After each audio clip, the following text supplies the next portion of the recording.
Halo teman-teman, pernah nggak sih kalian membayangkan betapa mengerikannya ketika alam dan teknologi bersatu menciptakan bencana yang tak bisa dikendalikan?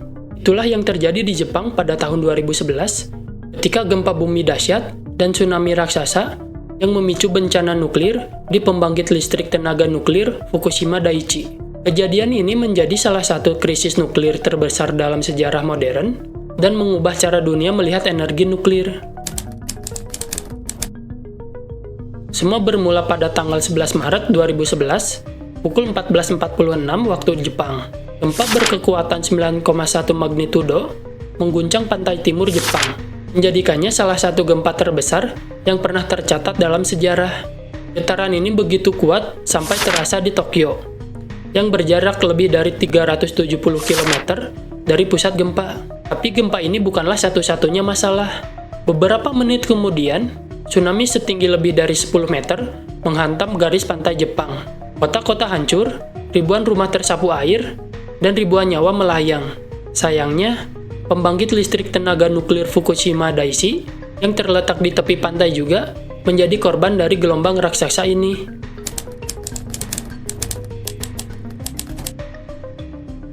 Fukushima Daiichi memiliki beberapa reaktor nuklir yang membutuhkan sistem pendingin untuk menjaga suhu tetap stabil. Nah, setelah gempa terjadi, reaktor otomatis mati seperti prosedur standar. Tapi tsunami yang datang kemudian merusak generator darurat yang seharusnya menjaga sistem pendingin tetap berjalan.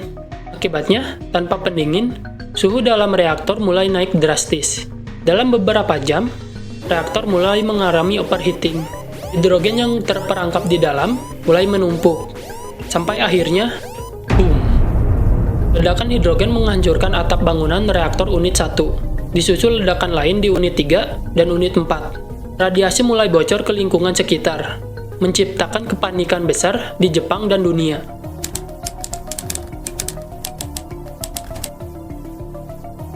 Begitu radiasi mulai menyebar, pemerintah Jepang langsung mengambil tindakan. Lebih dari 150.000 orang yang tinggal di sekitar pembangkit listrik ini segera dievakuasi. Suasana begitu mencekam, dengan orang-orang meninggalkan rumah mereka tanpa tahu apakah mereka bisa kembali atau tidak.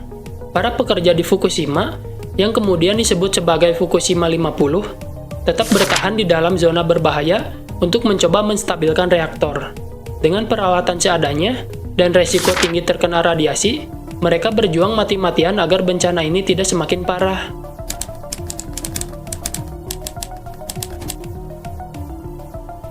Bocornya radiasi di Fukushima menyebabkan kontaminasi tanah, air, dan udara di sekitarnya. Beberapa daerah menjadi tidak layak huni selama bertahun-tahun. Sementara itu, dunia mulai mempertanyakan kembali penggunaan energi nuklir.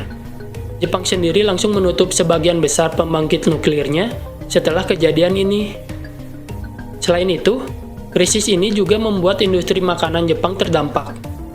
Banyak negara melarang impor makanan laut dari Jepang karena takut terkontaminasi radiasi. Kepercayaan masyarakat terhadap pemerintah juga sempat goyah karena kurangnya transparansi dalam menangani krisis ini.